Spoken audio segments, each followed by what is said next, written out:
Hello, welcome back to Conversations with Koji. And I have a very special guest today, Miss Ma Wright from the Ultimatum Queer Love. Thank you so much for joining me. I appreciate you taking time. Not a problem. Thank you for having me. No Thank you. This problem. is an exciting one. No problem. I think I was like, oh, this is a little smile podcast. I don't know if she gonna join me. I don't know. I was like, let me reach out though. Let me reach out. So thank you for accepting. Please tell the audience about yourself. Yes, I'm Mal, right? I was recently on What's in Koji's Background, the Queer Ultimatum on Netflix. So one of first of dating shows that showed an entire queer cast. So yeah, kind of a big deal on a major platform. Not the first of its kind, but definitely the first on a major platform that had an entire queer cast of just dating. Either you know me from there or you know me from working with me. I might have been your boss at AT&T in leadership. So there's that also. Really? I've Okay, had that's some employees ask me. dope. Yeah. Oh my God, not you at the down to the AT&T. So were you at the AT&T? Wait, Mom, wait. Not you that switched it up with the AT&T. I could have been your boss. Wait, I've had was that? some employees reach out, or some past employees reach out and be like, was that you? Am I what's going on? That's It's hilarious. pretty funny. That's pretty funny. Was that in Atlanta or because you're in LA? Where were you at? No, I'm currently in Atlanta. Okay. Um, and when I worked for them, I had taken on different projects, which moved me to from Atlanta to Chicago, and then from Chicago to Seattle. And Seattle is where we got casted for that. Okay. Okay. And how long ago did the show film? 2 years ago. Okay. See, because you never know. It's the same thing with Love is Blind. There's like such a gap. So Hmm. anytime after the show, they're like, oh, I've been married to my partner for a year or two. So it's been 2 years. Oh, that, yeah, that's crazy for that show. For I, perspective, right? Because it just came out this year, May, this year. the end of May. We just filmed the Yes. reunion back in January hmm of this same year, and we Right. had shot it at that time a year and a half, That's closer what I'm to 2 years. saying. Yeah, that's what I'm saying. And a lot of times when these shows come out, you get the fan faves. And I always, anytime I watch these kind of shows, I'm like, oh, I wonder what the mental health is like. I wonder how hard it is to deal with when you are in the experiment. How genuine is it? It must be very hard to like, okay, can I be my authentic self? I'm looking at it. What are they thinking? What is the audience thinking? What is my family thinking? First of all, for you, how did you make the decision to even decide to expose yourself like Yeah. that? Well, You I know? mean, at the time, it wasn't a solo endeavor, right? It was me and a partner. Yeah. So we made the decision together, and the first season wasn't out yet. The idea of Ultimatum, what we know it to be, wasn't even in existence. So we didn't have anything to watch first before making our decision. Right. Um, we spoke to casting, who reached out to us and gave us the premise of this show, and we were just like, I don't know, is this something we really want to do or not want to do, and Mm-hmm. kind of on the fence. And yeah, and then we just decided together, like, oh, I mean, what do we have to lose? Let's try it. I was definitely hesitant about it once I learned more. And Right. then, me and my partner at the time had been in therapy weekly for like a year, couples therapy. And Oh, so it was kind of okay. like, you practice the tools and how do you come together and make a decision about something? Right. And so we just used the tools, came together, and we made the decision to proceed with the experience. Okay. Well, that's good to know because to me, watching you, it seemed like now that you say that y'all had therapy, for me anyway, it seemed like you really were able to use those tools Mm-hmm. to communicate very, very well. Like how even keel you were. I was like, hey, she's good. Cause I don't know. Like, like for me, sometimes I was like, oh, she's so calm. That's good. Because I just don't know. Yeah. I I mean, I really don't know. want to get there. In general, I think um, I'm fairly calm in general. My demeanor is kind of just chill. Mm-hmm. What's And then your you have sign? What is your Virgo, sign? No, okay. That makes sense. and my That and my makes sense. and my moon is in Capricorn. So it's like I have a lot of earth in my chart. Ooh, that makes sense. Oh my God. I'm a Scorpio Sag, though. See what I'm saying? You know, we would handle it differently. I get it. So, I get yeah.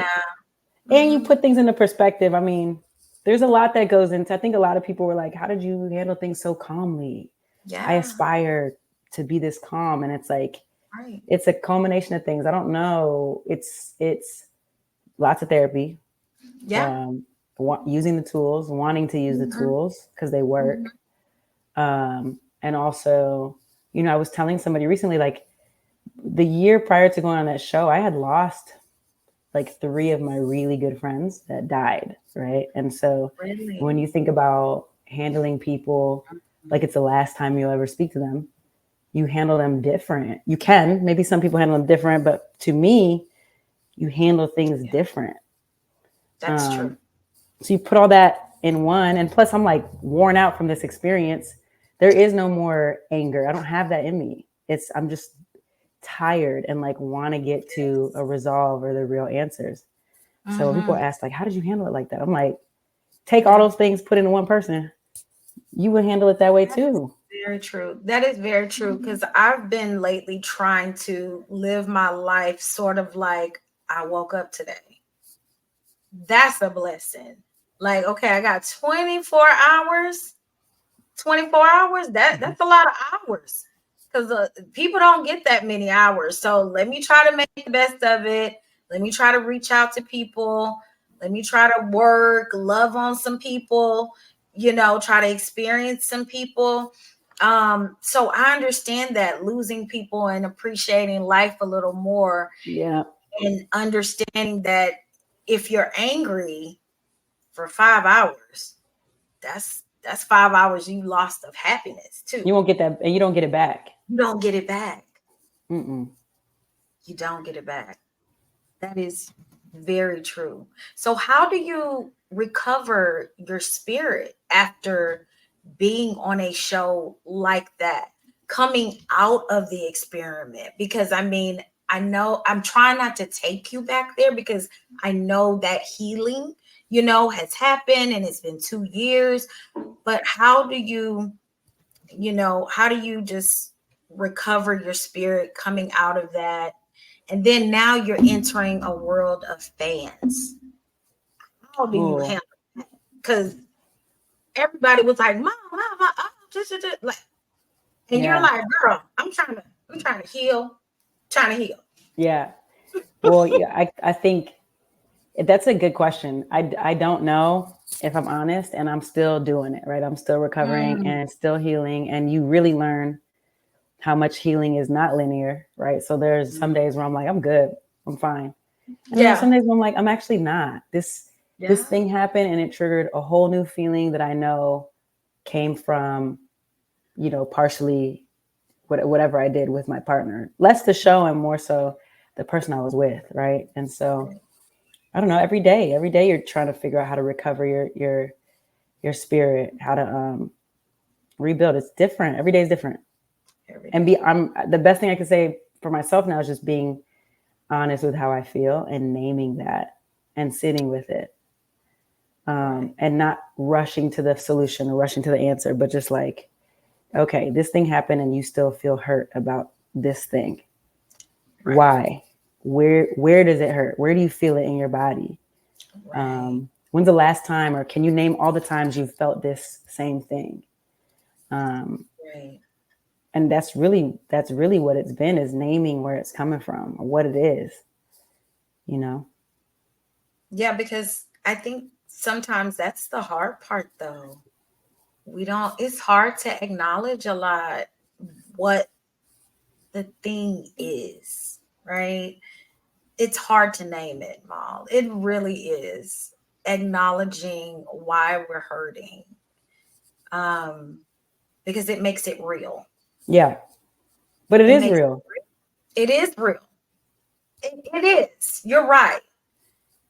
It is real.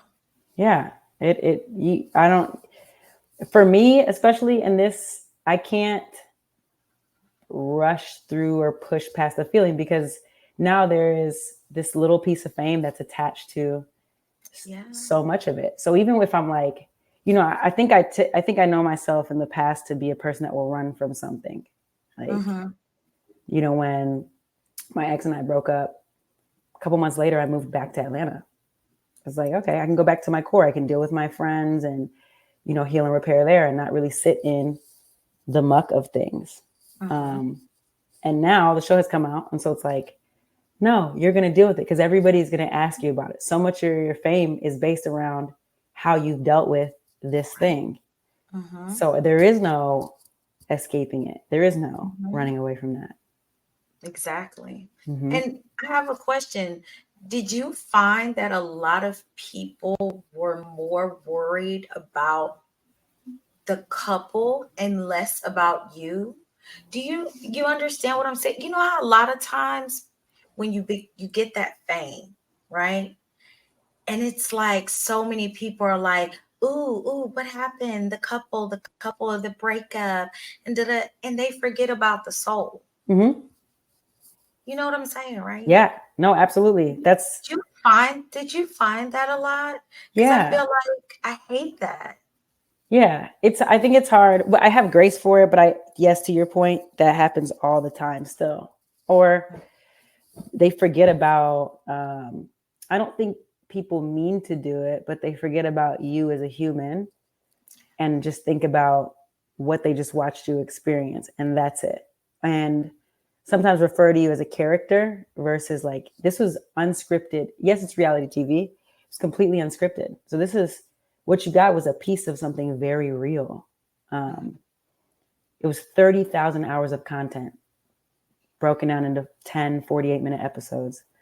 So what they've edited is who you've shown up as most of the time, and so you see people handle you as that first, or immediately lead with, like, I think they think that there's some type of solidarity in leading with bashing my ex, and I'm like, that is a person that I cared about at one point a great deal, who is also a reflection of me. So you bashing them also feels like you can kind of be bashing me a little bit. Like, that doesn't Mm-hmm. feel good. Or Yeah. bashing the poor decisions that I may have made, Right, because you chose them too. Right. Exactly. Mm-hmm. Right. So I don't Mm-hmm. think they recognize how it impacts me. I know that they don't mean it. I know people don't mean it. They just mean love. But it's like, whoa, wait for just a second before you say the thing. Just give it a moment, you know? It is hard. It is Yeah. hard. And I think with reality TV, for a lot of people, they also think lights, camera, action, fame, growth, social media, and all those things. What would you say is some of the cons? Like, the access is great, all that. But what do you think are some of the cons that come with reality TV? Um, I think that people think that they know you, Yeah, like that one. yeah, they shared emotion with you, I'm sure, especially watching what we did. We all cried together, or, they were behind screens, like, ready to stick up for me, or Oh whatever the yeah, case may I be. can't even lie. Yeah, I'm a Yeah, stan, so yeah, it's like, girl, what? Yeah, right. I'm with But you. I think it's thinking the con, I think, would be people thinking that they know you. Because even in that, my closest friends and closest family, even in them wanting to stick up for me or defend me, they know how to handle me. Right. And so not knowing me, you find people that my friends know already, we got to handle Mal real gently. We know we can tell her the truth, but this is how we got to give it to her. We got to check if she has capacity first. Like my people, my tribe knows that. So to your point, the con is where people don't know that at all. And they just say wild things immediately, upon meeting me. And I'm like, whoa. Really? Yeah. Like just meeting you, they even handle you a certain way? Yeah. Like, yeah, I remember, crazy. I think one of the craziest things I've heard, I was out somewhere and I remember this person comes up to me and they're like, I'm standing around, I'm drinking my beer. And they're like, hey, and I'm like, what's up? And they're like, you're not my favorite. You weren't my favorite. And I'm like, okay, what do you want me to do with that? And they're like, you're not going to react. And I was like, no. And then they were like, oh, you're really like this. And I'm like, that is so bizarre. Okay. Wow. They're like, you just don't get mad. I'm like, I don't have to be liked by everybody. That wasn't the goal. It's okay. It's okay for you to not like me. I don't know why you had to tell me that. But so they wanted to test like an experiment. They wanted to see, is she like, not them thinking you were like a lab. Like, what is happening? Yeah. And then, but then after that, wanted to be cool. Like wanted to be really friendly and ask for advice and all these things. And I'm like, this is very bizarre for you to handle people like that. That is really crazy. That makes me almost like sort of sad. Because I don't think people take the time out. That's one of the reasons why I wanted you to come on, because I feel like as a person that I feel is one of the favorite characters, one of the favorite human beings on the show, so many people think you are something. Mm-hmm. Think this. And I want you to be able to say, no, this is me. This is who I am. This is what I've been through. I like people to speak for themselves. Mm-hmm. And I feel not a lot of people let them do that. They kind of put words in their mouth. Yeah. That's why I start off with introduce yourself. Yeah. You start off, girl. Go ahead, introduce you. So it's almost sad. I hate that. Like somebody actually saying, "Oh, you're really like this." That's been the most that has been. Granted, I'm going to say most of my experience has been great. Has been amazing. People have been very kind for the most part. These are situations that happen and they just do. You're not going to avoid humans. The human condition is interesting, and people are going to do really weird things because humans. Right. But yeah, when I think that's been interesting when people have been like, "Oh, you're really like this," like in real life, and I'm just like, yeah, and you have no clue because you just don't know me for real. Yeah. But I think it's hard though, because with reality TV, because it's reality, and like you said, there's 30,000 hours of film, and so what they're getting is exactly what they're getting. Mm-hmm. So for them, that is their reality. I think honestly, people don't think people like you exist. Truly, that's it. They don't think that good-hearted people exist. People that genuinely have the capacity to be forgiving, calm. Like it has to be a trick. Like it has to be a gig. It has to be, and that's not the case. good. It's sort of like the Russell Wilson syndrome, where that person, it's just impossible. Right. No way. There's no possible way that a good human can exist. No way. It's just such an interesting thought, right? Because it's like, for the people that say that, I'm like, well, you exist, don't you? So what do you say about Yeah. yourself? Yes. It's so crazy. It's seriously, I always say it is the Russell Wilson syndrome. Y'all really think everybody has an ulterior motive? You just can't be a kind person. You can't genuinely have good intentions. When you tell somebody, no, I really felt this, or I really, it's like, no, you didn't. Yeah. No, no, that's impossible. Right. Right. No, it's really, it's, yeah, you're right. Um, Mm, yeah. Or like, I know this side of me because I've also lived, and I've been other things. I've been also not nice, and I've also made mistakes, and I've also, mm, just been not a less than good individual. I've been there. mhm. I've been Same, that, same, and same. it didn't warrant anything good. So it's like, no, you might want to live a way that's just, I don't know about better, but just a way more true to yourself, and that's just, Right. it's too much to be angry. It's too much to hold grudges. I'm just not, It I don't even have really time. I is. don't want to do that. It takes up a You lot of know, space. yeah. So, moving past the show, in the last 2 years, what would you say has been the bright spot for you? What has made you just the happiest? Like good mental health. Like what has been the happiest thing for you, would you say? Oh,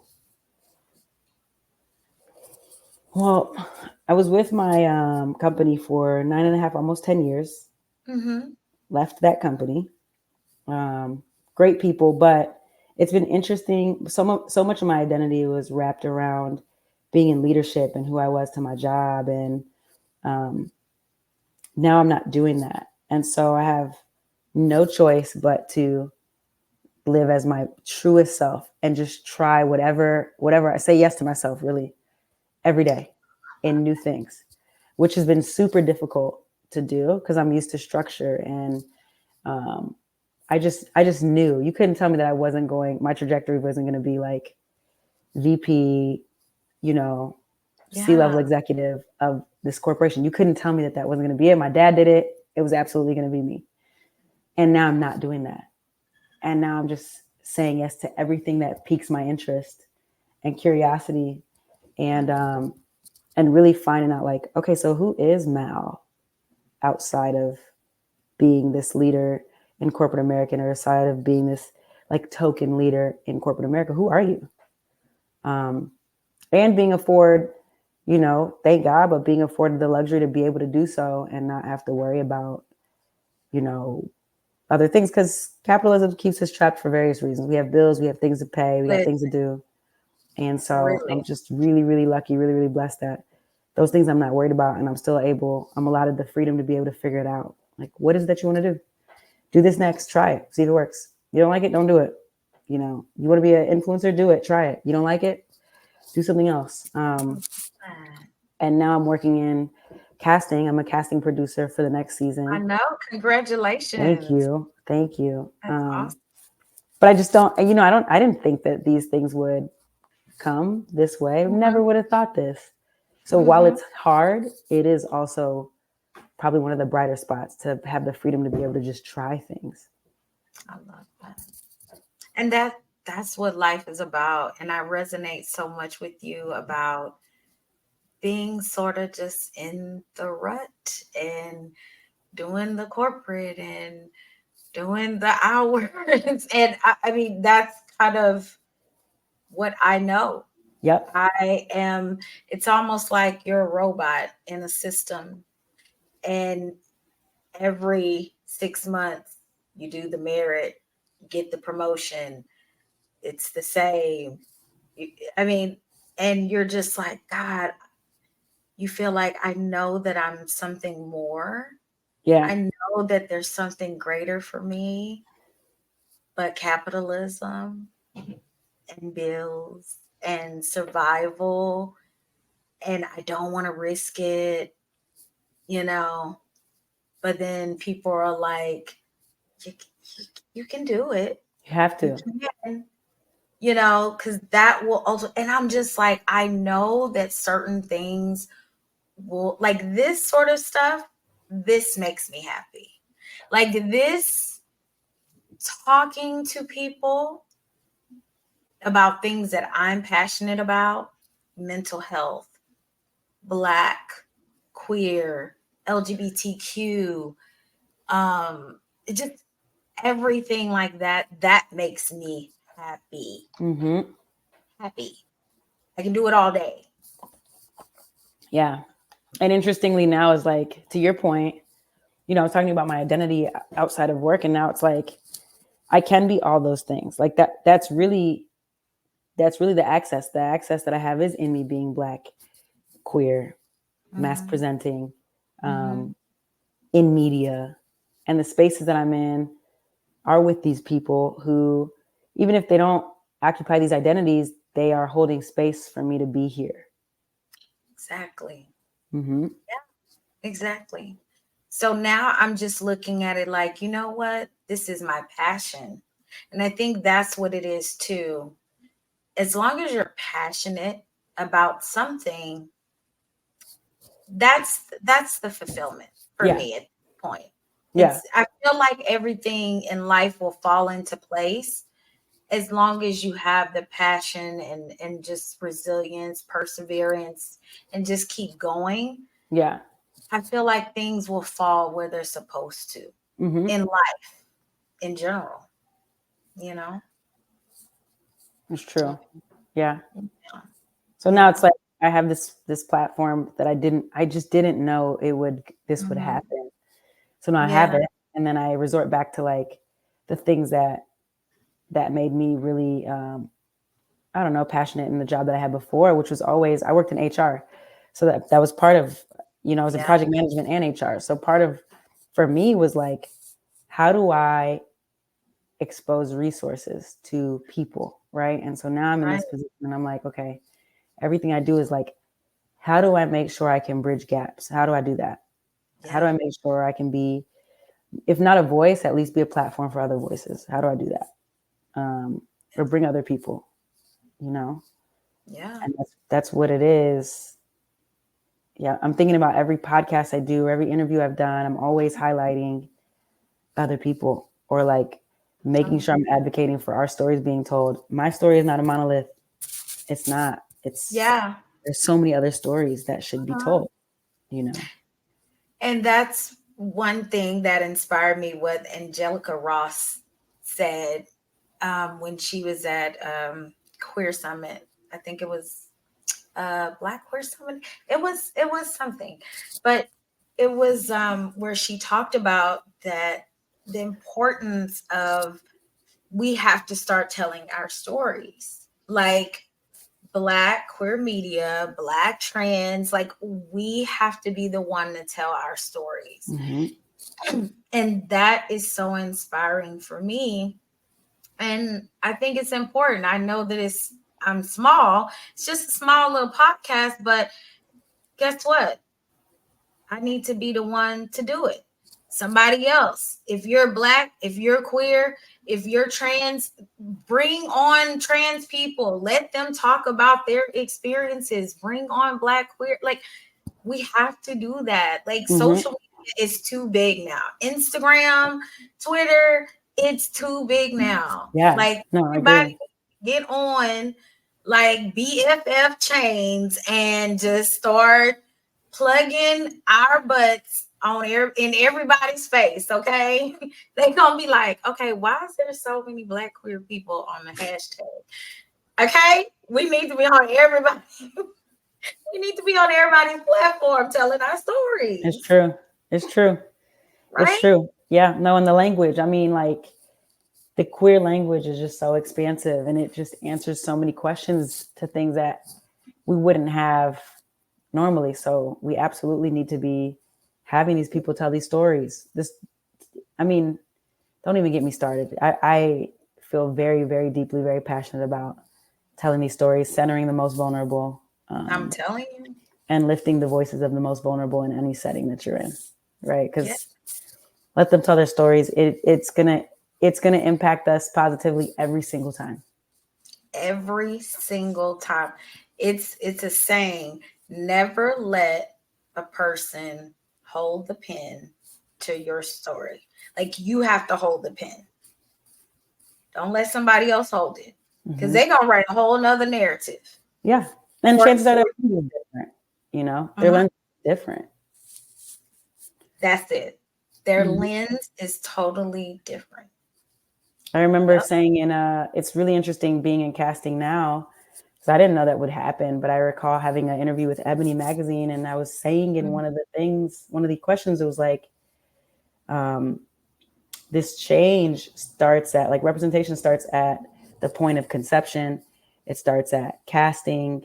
The production team needs to reflect the people that you're wanting to put on camera, because these people can help tell this story. You can't tell my story for me if you don't live like I do. You Your cannot. lens, you don't even know the questions to ask me. You do not. Mm-hmm. You can't. Or how to handle the sensitivity. Yeah, that too. That's very and the thing about it is too, I mean, not all Black queer people in different spaces, we all don't experience the same things either.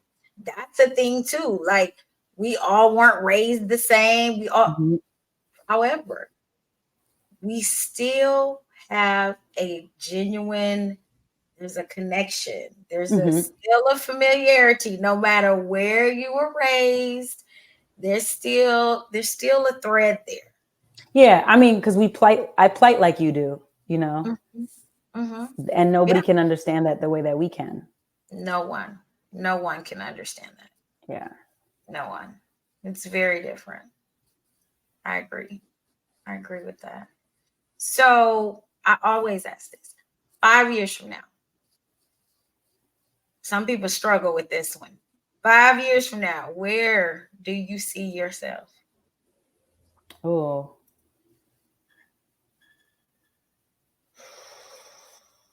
I definitely see myself with a kid, likely married. Yes. And it's giving like Black Ellen. It's going to be something. I know that it'll be something in media. I'll probably be exploring like a lot of other creative ventures, but I think that's what it's going to be. Probably hosting. Oh, I love that. Conversations.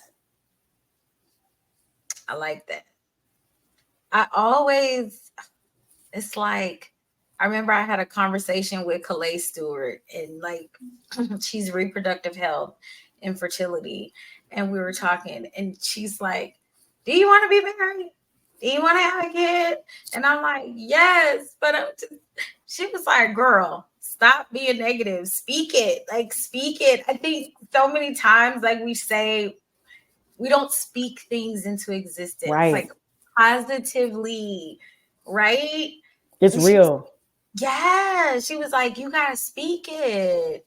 Stop being so, negative about it, but more so like, I deserve, this is what I want. I know that I'm a good person.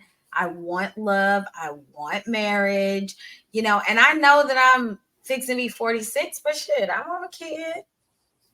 Yeah. I have a 25-year-old, but I love children so much. I love children. And I'm like, I still want a kid. I still want a kid. I say that light because I also don't know about like the way we handling the planet. I just don't really know. I might have to get a stepmama. Listen. I might need to just adapt. I'm not sure how we're going to go about it, but we're really doing a bang up job on the earth. Yeah, it's a lot. It's a lot to think about. Oh no. It's crazy because it's like 2023, it used to not be that hard. Like you have so many factors to think about now. Yeah. Oh my God. It's so much. It's so much. Too much. It's too much to think about. But No. it's important, Yeah. right? Yeah. Like it's important. Family decisions, like love decisions. And I think it's important too when it comes to marriage, relationships, individuality is important. I think that's what is missing in a lot of relationships, marriage. The individuality gets lost, and you have to make sure your partner keeps that, right? You have to make sure, like you said, you want to be Black Ellen. Make sure your partner lets you be Black Ellen now. Let her be great. Let her be great now. It's She true. says she want to be Black Ellen. You need Can't be with nobody that takes away from your light or is not okay with it. I need y'all to support her, Black Ellen, whoever I'll end up with. Because I'm gonna support hers. There you go. I love being a co-pilot. I love it. I love that part. Yes. That's what I'm saying. Like me and my ex, it's like I love doing we support each other. Yeah. Support each other. That's it. But you know what? We ain't gonna do that, man. We ain't. Listen. We're not doing that. We're not doing that. Cut the camera, dead ass. Wait. This gonna be edited out. We're not gonna talk about that lack of support. I'm not doing that. We're not gonna talk about it. We just know that we need co-pilots. And we want to be co-pilots. And we want to be. We both can be main characters. That's it. We both can be main characters. That's right. I love that for us. And that's exactly what we're going to be. Yep. Okay. I love that. Well, my dear, this has been great. I love this.